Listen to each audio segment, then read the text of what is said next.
Right. So seperti biasa, kalau boleh kita share dalam WhatsApp group. Saya tak ada orang nak tolong share kan, jadi saya share sendirilah. Ke dalam WhatsApp kita, ke dalam Facebook kita, ke dalam yalah, kita punya posting dan sebagainya. InsyaAllah kita mohon bantuan rakan-rakan. Itu je yang kita mampu buat sekarang ni, insyaAllah. Dan kita akan menyentuh beberapa perkara, terutama apabila yang melibatkan apa orang kata, sekejap, satu tak boleh ni, yang melibatkan perkara yang berlaku di Sabah. Kita akan tengok kenapa Ketua Penerangan Sabah tu letak jawatan, apa dia punya permasalahan dia, kenapa yang berlaku sedemikian. Dan ini bukan sekadar ni ini apa yang berdasarkan kepada kenyataan beliau pada hari ini. Kenyataan beliau pada hari ini. So kita share dulu.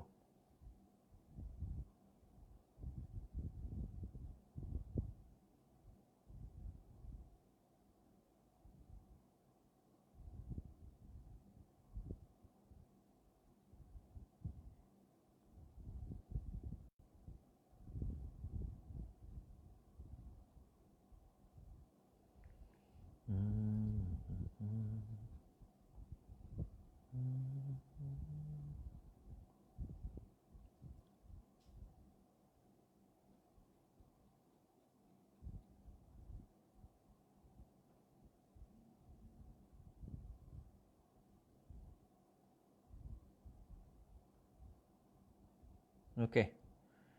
Mohon maaf. Okey, Pak Dixon clear. Terima kasih kerana terus bersama dengan saya. InsyaAllah Pak Dixon clear. Salam membasih daripada Tatan. Terima kasih Fini yang bersama dengan kita pada malam ini. Terima kasih juga yang terus bersama dengan saya. Terima kasih. Menarik kita punya perbincangan pada hari ini. Terima kasih juga terima kasih saudara Lizabi Ummu Humairah daripada Putrajaya. Dan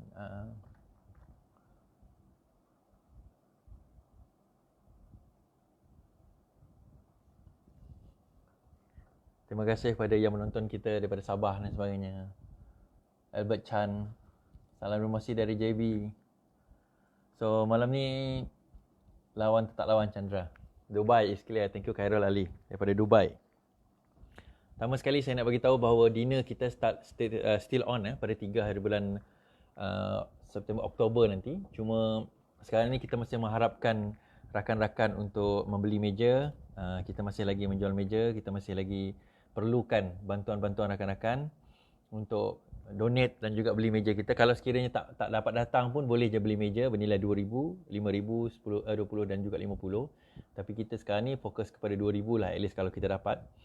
Boleh hubungi 014-640-2434. 014-640-2434. Itu saya punya admin. Yang tu kalau boleh ada, InsyaAllah pada 3 hari bulan Oktober nanti kita akan jumpa. Boleh contact number tu 014-640-2434 ni, di mana kita boleh dapatkan detail. Kalau nak tahu detail, dia berlaku dekat Bangi Avenue. Apa jadual waktu dia, kita jemput Datuk Seri Anwar Ibrahim, kita jemput juga Menteri Besar Negeri Sembilan untuk turun. Dan insyaAllah itu antara benda usaha yang kita buat pada malam ini. Minta maaf kalau saya tak berapa nak ni. Dia denyut kat sini. Aduh. 2-3 hari ni dia macam tu. Sebab malam tadi pun sama. Malam sebelum tu pun sama. Jadi insyaAllah kita inilah, kita jaga kesihatan kita. Itu yang penting. Itu yang kita nak, insyaAllah. Okey. Sebelum kita pergi kepada kenapa Ketua Penerangan Keadilan Sabah, Ketua Penerangan MPN Keadilan Sabah letak jawatan. Ini saya dah cover siapa yang dengar live saya siang tadi. Tapi saya rasa tak ramai lah. Kita akan pergi dulu kepada cerita yang berlaku pada hari ini berkenaan dengan Johor. Sebelum tu kita bercerita tentang Sabah. Sebelum kita bercerita tentang Sabah, kita pergi bercerita dengan Johor. Oh, sebelum itu, Bina Negara punya order dah buka. Boleh pergi ke binanegara.org ataupun PM inbox saya untuk melihat baju-baju t-shirt kita. Itu pun antara cara kita buat donation lah. Dan mark serta mask. Mana mask saya tak? Ada mask saya. Dekat situ boleh PM ataupun pergi ke binanegara.org ataupun kontak nombor tadi. Boleh juga untuk dapatkan order. Tujuan dia adalah, ini je cara. Kita bukannya pergi rompak duit rakyat ke apa, itu tak ada. So kalau kita nak dapatkan dana tu, ini je cara. Sebab itu kadang-kadang kita dalam politik ni lagi senang rompak duit rakyat sebenarnya. Sebab kerja itu kerja buat sekali je. Lepas tu duit berjuta-juta, berpuluh juta, beratus juta, berbilion-bilion boleh rompak kan. Tapi kita nak buat donation drive ni sangat susah tuan-tuan dan puan-puan. Lebih-lebih lagi dalam keadaan yang ada sekarang. Kita faham. Dan juga kita terima kasih kepada ada yang daripada Singapura pun ada yang buat donation kepada saya. Terima kasih. Bukan saya, kepada tim Bina Negara ni terima kasih. Untuk cover perjalanan sebenarnya. Bukannya kita buat program ni, kita minta donation tu sesuka hati. Kadang saya nak kena travel. Saya pergi ke the ground ni, kita bagi sedekah, kita buat donation. Ada yang bagi saya tadi tu roda, kerusi roda pun daripada Melawati ada kerusi roda. Nanti insya-Allah saya akan dapatkan dan saya akan bagi dengan orang di kawasan mungkin Hulu Langat ke mana-mana lah, kawasan-kawasan yang memerlukan. Ataupun mungkin saya bagi dengan pusat komuniti ke. Jadi dekat situ nanti boleh digunakan kalau sekiranya memerlukan dan sebagainya. Jadi itu antara benda yang kita boleh usahakan. Jadi sebenarnya duit donation yang tuan-tuan perempuan bagi itu is not going to waste lah. Saya tak adalah nak guna dia untuk benda-benda lain kan. Keperluan alhamdulillah cukup dengan apa yang saya ada tu cukup. Tapi kita nak bagi pula kepada orang lain. Mungkin tuan-tuan dan perempuan tak dapat nak salurkan kepada orang lain, insya-Allah saya akan cuba salurkan kepada orang-orang yang memerlukan. Dan kalau nak tengok apa aktiviti-aktiviti saya, boleh tengok dekat saya punya Facebook saya, page saya Suhadi Morning Official. Ataupun dekat YouTube saya. Hari tu saya baru donate satu TV 32 inci kepada sekolah Sebandi Ulu di kawasan Kota Semarahan untuk ICT Smart TV. Cikgu tu dia kata dia buat satu bilik darjah untuk ICT. Dia tak ada inisiatif sendiri, dia kata, tapi dia ajar ICT tapi tak ada kemudahan untuk nak ajar ICT kepada penduduk kampung. So saya kata tak apa, derma orang ramai ada, saya guna duit tu untuk beli satu TV 32 inci. Daripada TV itu saya letak kat dalam bilik ICT. InsyaAllah saya akan cuba lagi cari satu sekolah yang mana kita boleh bantu dalam keadaan sedemikian di kawasan mana-mana yang pedalaman atau kawasan-kawasan kampung yang memerlukan perkara tersebut. Jadi dengan adanya Smart TV ni, dia boleh boleh sambung terus ke laptop, boleh guna dia punya phone direct kan, guna screen mirror terus kepada perkara tersebut insya-Allah. Okey. Balik kepada cerita kita tadi kan. Pertama sekali saya kesian lah tengok Azmin. Dia pergi ke Membakut Sabah. Bila dia kena halau dekat Membakut Sabah hari tu. Kemudian dia buat satu Twitter ke, saya tak ingat Twitter ke Facebook. Saya rasa Twitter. Mengatakan, kami telah diterima dengan gembiranya, dengan hati terbuka di Membakut kan. Padahal kita dah ada video tu viral. Berkenaan dengan video bahawa beliau telah dihalau daripada satu kawasan, saya rasa tempat makan lah. Dia dihalau daripada tempat makan itu. Saya tertarik sebenarnya kenapa saya membawa isu ini. Kita kena lihat segala apa yang berlaku di Sabah, di Johor, di Kedah kalau kita tengok, di Melaka, di Negeri Sembilan tak ada. Di Melaka, di Johor, di Kedah, di Perak, di Sabah ni. Semua ini berlaku disebabkan oleh seorang manusia bernama Azmin Ali. Dan hari itu saya bawa ada satu kes kan. Sebab setakat ini, buat masa ini belum ada yang menghubungi saya lagi. Tak apa, kita bagi dia sedikit masa untuk menghubungi saya berkenaan dengan kes tersebut. Kes melibatkan apa? Duit jutaan ringgit. Ada yang salah quote, dia kata Said Suhadi mengatakan Azmin mempunyai ratusan juta di luar negara dalam akaun. Alah, itu bukan saya cakap macam tu. Saya kata kes itu melibatkan jutaan ringgit. Melibatkan satu akaun yang dikaitkan dengan seseorang bernama Azmin Ali. Saya tak kata Azmin Ali, saya kata yang dikaitkan dengan seseorang bernama Azmin Ali. Yang mungkin Azmin Ali, kita tak tahulah kan, mungkin ada orang lain nama Azmin Ali. Tetapi sekarang ini bukti-bukti sudah ada, dokumen-dokumen sudah ada. Cuma ada orang kata kepada saya, Suhadi berhati-hatilah, dokumen tu simpan baik-baik. Untuk makluman, dokumen itu tak ada pada saya. Kita dah letak dokumen tu away, menunggu if anything happen, sekiranya sesuatu berlaku, dokumen itu akan didedahkan kepada umum. Oleh seseorang nanti. Itu kita tak reveal lah siapa, bagaimana, kaedah dan sebagainya. Tetapi kalau ada sesuatu berlaku, maka dokumen itu akan didedahkan kepada umum oleh seseorang yang kira prominent jugalah. Antara lainnya adalah Sarawak Report lah. Tapi Sarawak Report itu salah satu saja. Dia banyak lagi agensi-agensi yang kita akan kemukakan. Dan perkara itu sekarang ini sedang masuk ke dalam mahkamah. Dan kita akan tengok what is the next course of action yang akan berlaku. Cuma saya tak boleh reveal lagi apa berlaku, siapa pelaku, bagaimana dan sebagainya. Cuma saya boleh katakan secara eksklusif malam ini, dia melibatkan ramai orang yang penting. Ramai orang yang penting. Sebab itu saya kata, lagu saya Cartel 2.0 sekarang ini in the making. InsyaAllah saya akan riliskan dalam sebulan 2 lagi. Kita akan tengok Cartel 2.0. Lawan kartel yang tak habis tuan-tuan dan puan-puan. Selagi mana manusia jahanam ni, jahanam, tengok dah keluar perkataan tu, tak elok kan. Tapi keluar perkataan itu juga saya nak kata, ada di dalam parti, maka dia boleh menjahanamkan parti kita, menjahanamkan reformasi kita. Tak guna kita menang lepas ini, tak guna kita berkuasa lepas ini, tapi manusia-manusia inilah yang akan merosakkan balik parti kita. Tak guna kita menang lepas ini, tapi mereka inilah yang akan memastikan mereka terus berkuasa dengan kaedah dan cara mereka tersendiri. Sebab itu saya kata lawan tetap lawan. Itu tak habis lagi. Ini lawan tetap lawan. LTL, lawan tetap lawan. So, sebab itu jugalah saya memerlukan tuan-tuan dan puan-puan membantu kita daripada segi dana, daripada segi bantuan. Kita buat crowdfunding untuk membantu memastikan bahawa usaha kita menentang kekejaman, menentang penindasan, menentang pengkhianatan ini insya-Allah berjaya. Itu saya kata, kalau bukan kita, siapa lagi? Kalau bukan sekarang, bila lagi? Dan tadi saya buat posting saya dalam Facebook, saya kata, apa yang aku buat ni sebenarnya, ya Allah. Dan bila saya fikir balik, apa yang aku buat ni? Tapi ada sambungan kawan saya tadi call saya, dia kata Iswardi, kawan, jangan fikir macam tu. Yalah, kadang-kadang kita ni manusia kan, kita pun ada kita punya ups and downs kita. Kadang-kadang kita pun ada kita punya, apa orang kata, rasa lemah kita kan. Tapi bagus kawan-kawan dalam saya punya group pun ramai juga tadi yang bagi encouragement words kan. Kadang-kadang kita pun nak dimotivate juga, bukan kita nak kena pujuk, tak. Kita manusia kan. Kadang-kadang kita ada ups and downs, kita ada rasa sakit, kita ada rasa kecewa, kita ada rasa gembira, kita ada rasa semangat. Yang penting sebenarnya adalah kita saling membantu di antara satu sama lain. Itu yang kita nak bagi tahu. Balik kepada cerita Azmin tadi, kenapa Sabah menolak Azmin? Saya nak bagi tahu macam ni saja. Bahawa sekarang ini image Azmin adalah dianggap sebagai satu liability. Sama dengan PAS. Kenapa PAS tidak diletakkan sebagai calon bertanding di Sabah dan juga berkemungkinan di Sarawak kalau mereka masih lagi bergabung dengan BN dan juga PN? Sebab di Sabah dan Sarawak, PAS dilihat sebagai satu parti chauvinis, satu parti ekstremis yang akan menggagung-gugat menjadi satu liability sama ada kepada Barisan Nasional ataupun kepada Perikatan Nasional. Sesiapa yang associate themselves dengan PAS, maka itu akan dianggap sebagai parti orang ekstremis. Sebab sebagaimana orang Melayu di Semenanjung takut dengan DAP, orang Sabah dan Sarawak takut dengan PAS, sama je. Dia punya sentimen ketakutan dia itu sama. Sebab apa? PAS ni dilihat sebagai parti yang ekstrim, parti yang dia orang ini bukan menentang Islam, tetapi dia menentang orang-orang ekstrim di dalam PAS.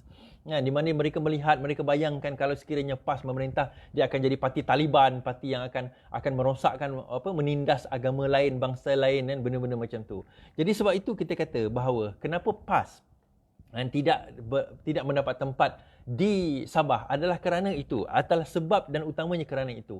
Disebabkan oleh itulah maka PAS berkemungkinan tidak juga akan mendapat kerusi di Sarawak. Ini kemungkinan yang berlaku. Jadi sekarang ini PAS tidak lain tidak bukan hanyalah jadi pemacak bendera. Bukan PAS tak ada di Sabah di Sarawak, PAS ada di Sabah di Sarawak, tetapi mereka juga tak boleh pergi ke mana. Sebab itu sekarang ini komponen-komponen bekas PAS seperti Amanah kena melihat bahawa sekarang ini mereka tak boleh dilihat seolah-olah anak kelahiran PAS. Dia tak boleh dilihat sebagai orang macam PAS, cuma nama yang lain. Tak boleh. Dia kena brand sendiri. Amanah kena ada brand sendiri supaya bukan di Sabah dan Sarawak saja, tetapi di negeri-negeri lain juga dapat melihat diri mereka sebagai satu brand yang lain. Kalau kita kata DAP, Parti Demokratik. Kalau kita kata Parti Keadilan, Reformasi. So Amanah ni kena buat image apa? Apa image yang Amanah? Apa slogan? Apa satu kata, cogan kata ataupun moto ataupun aspirasi yang Amanah bawa, supaya nanti kalau sekiranya mereka masuk dalam pertandingan, dalam pilihan raya, mereka tidak lagi diasosiasikan dengan PAS. Mereka tidak dilihat bersama PAS. Ataupun mereka nak dilihat seolah-olah mereka adalah jelmaan kepada PAS, cuma the better version. Tak ada, kita kata jangan bawa image PAS itu. Jangan bawa sekali-kali image PAS itu. Create your own brand. Sebab itu saya kata, Branding is very important. Sama ada keadilan ke, PKR ke, DAP ke, amanah ke, saya kata bahawa creating your own brand is very important. Jangan, bila saya sebut create your own brand, ada orang marah. Siapa engkau nak bercakap? Siapa engkau ni? Saya kata, siapa aku? Aku adalah orang marhain yang melihat sekarang ini. Dan keputusannya, result dia, bila kita kaji, kajian itu bukan dibuat oleh Iswardi Morni. Kajian itu dibuat oleh Merdeka Center. Kajian itu dibuat oleh NGO-NGO yang membuat kajian dasar berkenaan dengan parti-parti politik negara. Dan mereka melihat bahawa realitinya kita masih ketinggalan daripada segi branding berbanding dengan PN dan BN. So kalau itulah keputusan dan juga itulah dia punya result kepada kajian mereka, kenapa kita nak ego, bodoh, sombong sangat untuk menafikan perkara itu? Kalau orang kata pada saya, tayar kereta kau pancit, saya tak marah orang tu. Saya akan berterima kasih kepada dia. Terima kasih. Saya pernah 2 kali saya drive. Tengah-tengah saya drive ada motor lalu sebelah saya. Dia kata, bang, tayar pancit bang. Dia kata, saya pun tak perasan. So, mungkin power sangat kereta tu kau dia. Saya macam, bukanlah pancit yang terlalu pancit yang sampai dia punya rim tu dah keluar. Tak. Dia macam dia punya tu dah terlalu nipis. Dah hampir lah tu. So saya pun dekat highway pula tu kan. So saya pun pergi ke tepi. Saya pergi tepi tengok betul-betul dah hampir. Saya tak marah pada penunggang motosikal tu. Saya berterima kasih kepada beliau. Kan, sebaliknya kalau kita tengok dalam keadaan sekarang ni, bila saya kata kena improve our image, kena improve our branding, sepatutnya berterima kasihlah kepada saya kan. Ini tak buat satu video maki saya balik. Tapi tak apalah. Orang-orang macam ni saya anggap sebagai hanya lalat yang singgah di makanan kita lah. Kita halau macam tu je lah kan. Biarlah kan. Bagi saya dia terlalu kecil lah untuk kita nak jawab. Terlalu kecil. Okey, berbalik kepada cerita kita tadi. Kenapa? Apa yang berlaku dengan Azmin ni? Sebab itu saya kata PAS, Azmin, mereka dilihat sebagai liability dalam PN. Mereka dilihat sebagai liability dalam Bersatu. Dan satu lagi, untuk Bersatu, saya nak boleh katakan macam ni. Bahawa tak tunggulah saat anda di mana Azmin akan mula main politik dan take over pengurusan daripada Muhyiddin Yassin. Tunggu je. Dan juga mereka akan meletakkan orang-orang dia. Sekarang ini saya kata Kartel 2.0 sedang bersedia untuk melompat, tetapi mereka tidak boleh melompat kerana apa? Janji Azmin untuk buat parti sendiri itu tak berjaya. Janji Azmin untuk buat parti sendiri itu tidak terlaksana. Maka mereka frust dan mereka tetap kekal di dalam Parti Keadilan Rakyat. Tapi saya boleh jamin, sekiranya Azmin berjaya take over Bersatu, tukar dia punya perlembagaan, buang orang-orang Bersatu, geng-geng Muhyiddin dan sebagainya ni, maka dia boleh bawa masuk geng-geng kartel ke dalamnya. Saya tidak mustahil bahawa mereka akan melompat beramai-ramai. Macam kita sekarang lah, dia kata nak melompat beramai-ramai. Saya tak nampak pun melompat beramai-ramai macam mana kan. So di Sabah sekarang ini, kalau kita tengok, kita bawa topik seterusnya. Di Sabah kita dapat nampak bahawa Parti Cinta Sabah, Anifah Aman, iaitu parti komponen Perikatan Nasional, nampaknya bertanding 73 dun. Uish, kalau kita fikir 73 dun, kalau 1 dun dia punya deposit 20,000, kalau 10 dun 200,000. Kan? Kalau 20 dun kalau 10 dun 200,000, 20 dun 400,000 kali 7 dekat 1 juta lebih kan. 2 juta just untuk deposit je, belum bertanding lagi. Soalan ada orang tanyakan pada saya tadi, so adakah undi mereka ini akan memberi advantage kepada Perikatan Nasional, Barisan Nasional, ataupun akan damage kepada warisan dan juga Parti Keadilan Rakyat? Jawapan saya mudah saja. Iaitu kita kena lihat komponen itu one by one, setiap satu. Sebab setiap tempat yang PCS ini bertanding, kita kena lihat bahawa tidak semua tempat itu ada grassroots. Sebab itu saya nak bagi tahu dengan kawan-kawan kita di Sabah sekarang ini, kita kena lihat apakah grassroots PCS ini. Kalau sebelum ini kekuatannya mereka adalah daripada, maksudnya penyokong-penyokong mereka adalah daripada UMNO, daripada BN, maka ketahuilah bahawa undi BN itu akan berpecah. Tetapi kalau sekiranya mereka sebelum ini adalah mempunyai sokongan yang kuat, seperti contohnya Datuk Lajim sebelum ini kan di Beaufort, mempunyai kekuatan yang kuat di grassroots keadilan umpamanya. So kita kena berwaspada dekat situ, maka kita kena lihat adakah mampu kita nak tarik balik orang-orang sokongan daripada PCS ini kepada kita. So kita kena tengok juga atau strategi itu. Saya tak nak cerita strategi panjang lah di dalam live ini kan, sebab itu merupakan strategi kan. Kalau tak bodoh lah kita nak cerita strategi kita. Tapi kita nak bagi tahu bahawa keadaan ini sebenarnya secara umumnya memberi disadvantage kepada Barisan Nasional dan juga Perikatan Nasional. Satu benda yang sangat, seperti kata, politik Sabah ni sangat volatile dan sangat, orang kata apa, sangat fluid. Sebab itu di sana kita ada Perikatan Nasional. Di bawah Perikatan Nasional ni dia ada Parti Bersatu, dia ada Parti Cinta Sabah, dia ada macam mana komponen parti. Kemudian dia ada Barisan Nasional. Barisan Nasional dia ada UMNO, dia ada USNO, dia ada USNO tak ada. Dia ada UMNO dan juga komponen-komponen parti. Kemudian dikatakan mereka bergabung pula membentuk apa yang disamakan sebagai Gabungan Parti Sabah. Macam seolah-olah Sarawak lah. GPS, Gabungan Parti Sabah, ataupun Gabungan Anak Sabah. Dan itulah apa nama GAS pula kan. So katakan mereka bergabung pula. Dan hari ini mereka tidak dapat menentukan siapakah calon Perdana Menteri mereka. Jadi sesuatu yang amat memalukan, satu komponen yang besar seperti UMNO, komponen yang besar seperti Bersatu, mereka tidak mencapai kata sepakat siapa yang bakal menjadi Ketua Menteri Sabah. Dan lagi menarik, apabila yang bercita-cita besar nak jadi Ketua Menteri Sabah, yang sanggup menggadaikan beratus juta untuk nak membeli ahli-ahli Dewan Undangan Negeri di Sabah, Musa Aman, tidak bertanding tidak disenaraikan pun sebagai calon di dalam pilihan raya kali ini. Dia ada satu yang, this is something yang very interesting for us to see. Kenapa seorang yang beria-ia sebelum ini tidak disenaraikan pun sebagai seorang ahli, sebagai calon apa orang kata di dalam Dewan Undangan Negeri kali ini. Ada yang mengatakan bahawa dia tak perlu jadi calon sebab lepas ini dia akan jadi TYT. Betul, nak jadi TYT tu DON dia kena menang, bukan dia kena menang DON. The whole DON tu, BN, PN tu kena menang. Lepas menang itu dah lantik Ketua Menteri, lepas itu barulah dia nak lantik TYT. Tetapi nak kena menang dahulu. So, bayangkan kalau tiba-tiba tak menang. Udahlah jadi YB tak dapat. Lepas tu nak jadi TYT pun putih mata. So macam mana dalam keadaan sedemikian kan? Jadi itu merupakan benda yang sekarang ini berlaku di peringkat Sabah kan. Dan di Parti Keadilan Rakyat kita tahu bahawa dia bertanding 7 kursi. Itu kita akan sentuh sekejap lagi. Okey, kejap. Johor tadi, okey, balik kepada cerita Johor pula. Saya bawa kepada cerita Johor. Saya bawa daripada depan ke depan, belakang ke depan. Kita bawa daripada belakang ke depan ni, saya kata. Johor sekarang ini dalam keadaan tadi, walaupun ada satu usul dikatakan hampir kalah, tetapi akhirnya usul itu menang. Dan juga Ketua Pembangkang setuju untuk menyokong usul bajet tambahan, iaitu berkenaan dengan bajet tambahan negeri, terutama untuk menghadapi COVID-19.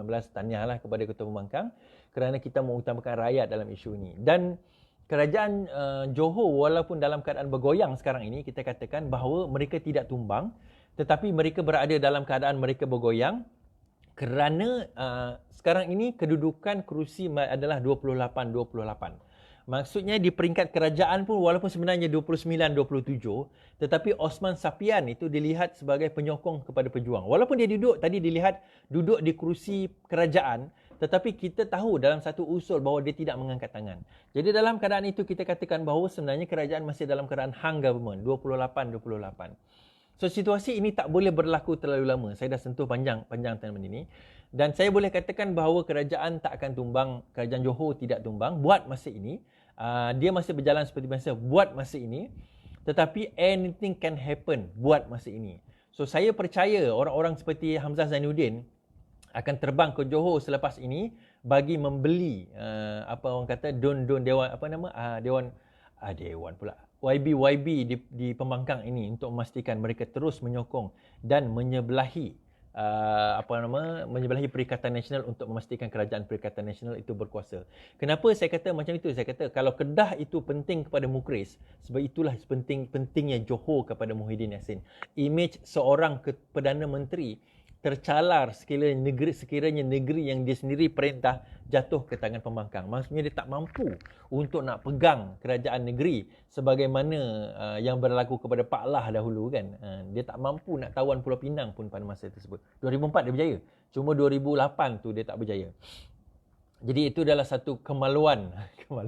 Adalah satu benda yang memalukan bagi seorang Perdana Menteri kalau dia tak boleh command dia punya dia punya negeri sendiri. Jadi itu kepastian yang kita tahu bahawa sebab itu ada yang kata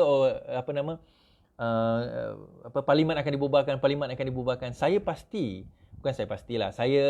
berkeyakinan bahawa Muhyiddin Yassin akan cuba memastikan bahawa parlimen ini akan kekal sehingga habis term. Parlimen ini akan kekal sehingga habis term, kerajaan ini akan kekal sehingga habis term, walaupun desakan daripada UMNO, desakan daripada UMNO lah, komponen UMNO especially, supaya kerajaan ini dibubarkan, benda ini tidak akan berlaku kerana saya percaya even daripada UMNO sendiri pun mereka masih berkira-kira masih lagi sedap dengan jawatan dan juga gaji-gaji ratusan, puluhan ribu yang mereka sekarang ini dapat dapati di dalam dalam gaji-gaji dan poket mereka. Okey, sebab itu saya kata bahawa Johor tidak tumbang, buat masa ini, kerajaan negeri tidak tumbang, persekutuan pun tidak tumbang, federal tidak tumbang, dan Bersatu akan cuba memastikan bahawa selama mungkin mereka bertahan dalam kerajaan yang ada sekarang, dan keputusan di Sabah ini akan menentukan bagaimana ini berlaku. Sebelum saya pergi kepada kenapa Ketua Penerangan MPN Sabah itu letak jawatan PKR, Parti Keadilan Rakyat letak jawatan, saya nak bagi tahu bahawa hala tuju kita sekarang ini daripada segi Parti Keadilan. Kita kena faham bahawa kita melalui era di mana terdapat manusia-manusia yang cuba untuk nak merosakkan kita, yang akan cuba untuk memastikan kita ini sentiasa ke belakang. Kita kena faham, tidak ada parti di Malaysia yang selain daripada UMNO lah, yang mempunyai komponen besar, yang boleh menguasai semua bangsa, semua agama. DAP ada, tetapi orang masih lihat DAP sebagai parti komponen Cina. Suka atau tidak. Tetapi Parti Keadilan ini dilihat sebagai satu parti yang boleh penetrate all race, all religion, all kawasan. Sebab itu di Sarawak pun kalau kita tengok DAP masih lagi prominent di kawasan-kawasan Cina. Tetapi Parti Keadilan Rakyat pergi kepada semua kawasan. Melayu, Iban, Cina dan sebagainya. Dia boleh pergi kepada semua kawasan. Amanah di Sarawak tak boleh pergilah. Ini di grassroots pun tak ada. Tetapi daripada segi itu, kalau kita tengok, Parti Keadilan ni, kerana kekuatan itu, maka musuh akan cuba pelbagai cara untuk memastikan bahawa Parti Keadilan itu tidak boleh pergi ke depan, tidak boleh maju ke depan, tidak boleh berkuasa dalam pilihan raya yang akan datang ataupun yang akan datang. Itu tuan-tuan dan puan, saya nak bagi tahu satu perkara. Politik adalah satu permainan jangka panjang. Jangan anggap kita kalah PRU 15, kita jatuh PRU 14, kita tak menang PRU 16. Itu sebagai satu kekalahan. Dalam politik tidak ada istilah kalah menang. Istilahnya adalah siapa yang dapat meneruskan game ini. Siapa yang dapat meneruskan usaha ini. Sebab itu jangan pernah kita rasa kecewa kalau sekiranya kita tak berjaya mendapat kemenangan, contohnya dalam pilihan raya. Kita tak boleh nak menang dalam pilihan raya. Itu yang kita nak. Sebab itu kalau kita kata, ke mana hala tuju? Hala tuju kita sebenarnya adalah untuk memastikan reform itu terus berlaku. Walaupun kita jadi pembangkang. Sebab ada orang kata kepada saya, kau jadi pembangkang, apa reform yang kau boleh buat? Tuan-tuan dan puan-puan, banyak reform yang kita buat kerana kita pembangkang. Jadi kerajaan 22 bulan pun tak mampu kita buat reform macam tu. Paling mudah yang kita boleh nampak apa dia? Ni, chop jari, masa kita nak celup jari tu, adalah idea daripada pembangkang pada masa itu. Desakan 16 September yang kita akan hadapi dalam masa 3 hari adalah saranan daripada Datuk Seri Anwar Ibrahim yang dibuat oleh negeri pembangkang pada masa itu. Selangor, Perak dan Pulau Pinang antara negeri yang pertama mengumumkan cuti umum kepada 16 September. Barulah negeri-negeri federal ikut pada waktu itu. Jadi itu merupakan antara perkara yang kita bawa. Kalau tidak ada pembangkang yang kuat, macam mana kita nak mewujudkan satu kerajaan yang kuat? Tetapi memanglah betul, kita tak naklah selama-lamanya jadi pembangkang.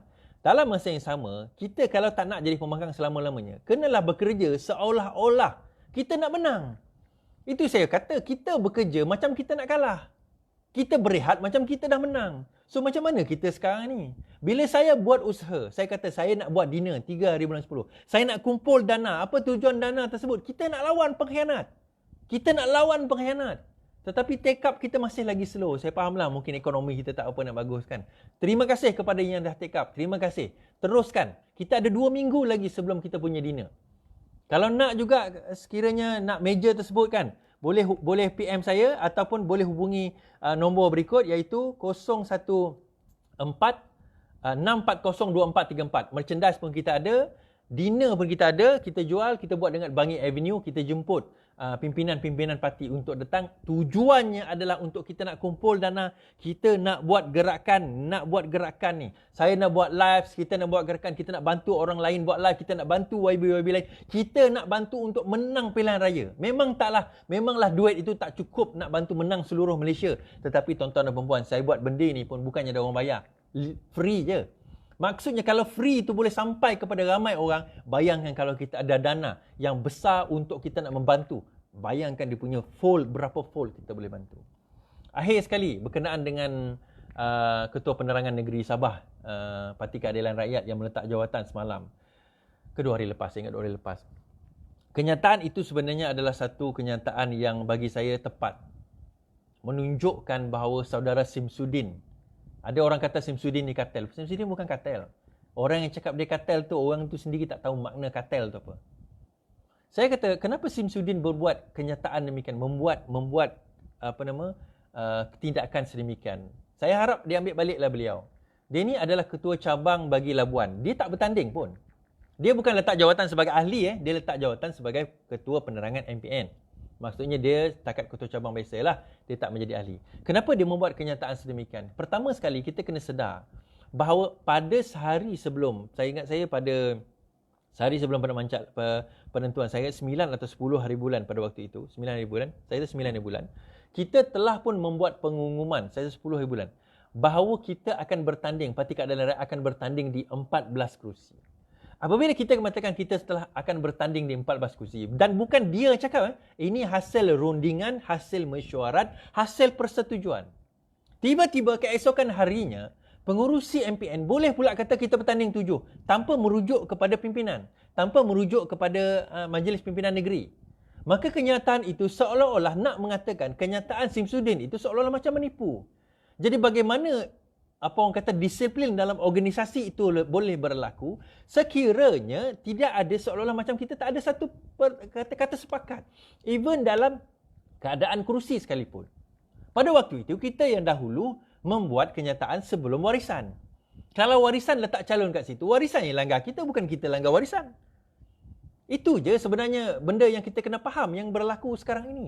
Jadi bila benda itu berlaku, tiba-tiba pengurusi itu seolah-olah bernada seperti warisan, maka kita tidak dapat kita kata seolah-olah kita dilihat sebagai parti yang lemah. Itu saya kata tadi. Tidak ada parti di Malaysia ini yang koman seluruh negara, seluruh bangsa, seluruh agama melainkan Parti Keadilan Rakyat.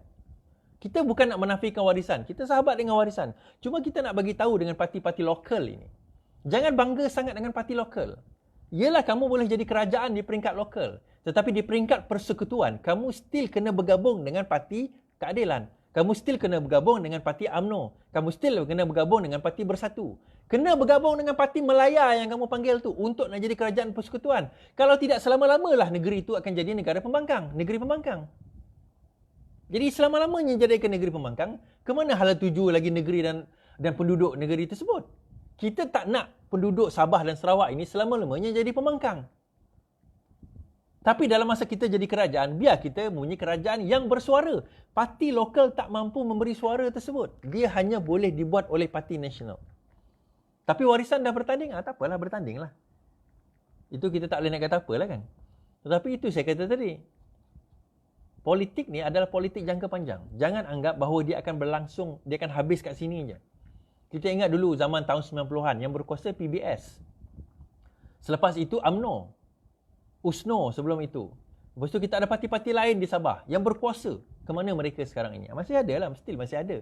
Tetapi akhirnya tenggelam begitu saja. So di Sabah ni, parti lokal, sokol lokal ni come and go. Come and go. Ada yang kekal, ada yang hilang. Parti Cinta Sabah baru ni, sebelum ini ada Parti Harapan Rakyat, PHR. Di bawah, di bawah antaranya adalah ni lah, Datuk Lajim jugalah. Still dah berkubur sekarang ini. Sebab tu dia bukan masalah kalah dan menang. Dia permasalahan dia mampu ke tidak kita sustain dalam usaha kita nak melawan, nak meneruskan politik kita, tuan-tuan dan puan-puan. Jadi itu penerangan kepada kenapa Simsudin letak jawatan. Bagi saya itu satu tindakan yang betul dan menunjukkan bahawa kita ni the true reformist. Kita tak ada, bukan gila pangkat, bukan gila jawatan. Kita berada di situ kerana nak memastikan bahawa jalan kita betul. Kita bukan orang yang yes boss, okay boss, no problem boss. Cium tangan, tak ada. Yang salah kita kata salah, yang benar kita kata benar. Sebab itu tuan-tuan dan puan-puan, kalau benda itu salah, saya akan kata salah. Kalau itu benar, kita akan kata benar. Okey, itu saja daripada saya. Seperti mana saya kata, dinner kita, siapa yang nak dinner, nak beli table untuk dinner, siapa yang nak order mug, nak order mask, baju dan sebagainya, boleh hubungi 014-640-2434. Dalam pada itu nanti insya-Allah kita akan terus communicate. Kalau ada yang nak donate, nak bagi donation, apa-apa sumbangan kita boleh terima, insya-Allah kita akan salurkan ke tempat yang sebenar-benarnya insya-Allah. Itu saja daripada saya pada malam ini. Mohon maaf kalau ada kekurangan. Yang penting kita jangan pernah putus asa. Yang penting terus berdoa untuk saya, untuk negara, untuk Malaysia, untuk Sabah. Sekian daripada saya. Kita jumpa lagi. Assalamualaikum warahmatullahi wabarakatuh. Lawan, tetap lawan. Assalamualaikum.